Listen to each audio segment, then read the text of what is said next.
Hello everyone, আশা করি তোমরা সবাই অনেক ভালো আছো আর আমিও খুব ভালো আছি। নিউ ইয়ারের সকালবেলা শুরু হয়েছিল বাবার মন্দিরে পুজো দিতে গিয়ে। যেহেতু আমাদের বাড়ির খুব কাছেই বড় কাছারি, তাই বাবাকে না জানিয়ে নতুন বছরটা শুরু করা বোধহয় ঠিক নয়। তাই আমরা সকাল সকালই চলে গিয়েছিলাম, আমি, বর আর আমার পাশের বাড়ির একটা কাকার ছেলে। এটা হচ্ছে বড় কাছারির গেট, যেটা আমাদের বাড়ি থেকে মাত্র 10 মিনিটের রাস্তা। নিউ ইয়ারের সকালে এরকম একটা গিফট পেতে কার না ভালো লাগে, আমার তো বেশ ভালো লাগে।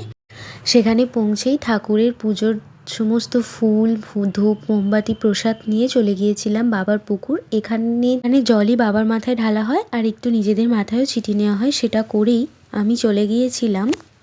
উঠেই সামনে একটা ঠাকুর থাকে, যেখানে এওস্তিরা, সিঁদুর, শাখা, পলা, নোয়া এগুলো দেয়। আমিও সেটাই করে নিচ্ছিলাম।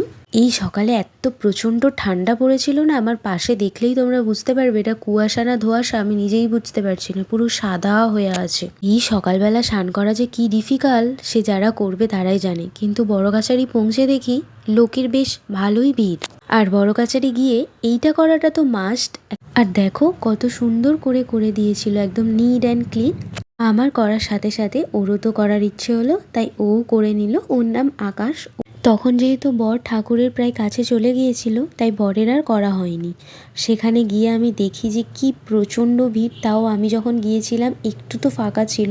আমাকে ওখানেই একজন লোক খুব চেনে, আমাকে বলা ভুল, উনি বরমশাইকে চেনে, তাই আমাকে দেখেই তাড়াতাড়ি পুজোটা দিয়ে দিল। আর দেখো আমি পুজো দিয়ে আসার পর ঠিক কতটা লাইন হয়ে গিয়েছে। ভাগ্যিস একটু যদি দেরি হতো তাহলে আমাকে ওই লাইনেই দাঁড়াতে হতো। আমাদের পুজো দেওয়া হয়ে গিয়েছিল তখন 8টা মতন বাজে, তাই আর কিছু টিফিন করিনি, কিনে নিয়ে সোজা বাড়ি চলে এলাম। নিউ ইয়ারে হয়তো সবার অনেক প্ল্যান, বাট আমার কাছে এই ছোটো ছোটো মোমেন্টগুলো খুব স্পেশাল। তারও তোমাদেরকে দেখার জন্য এটা কিনে দিয়েছে, new year special. Happy new ইয়ার।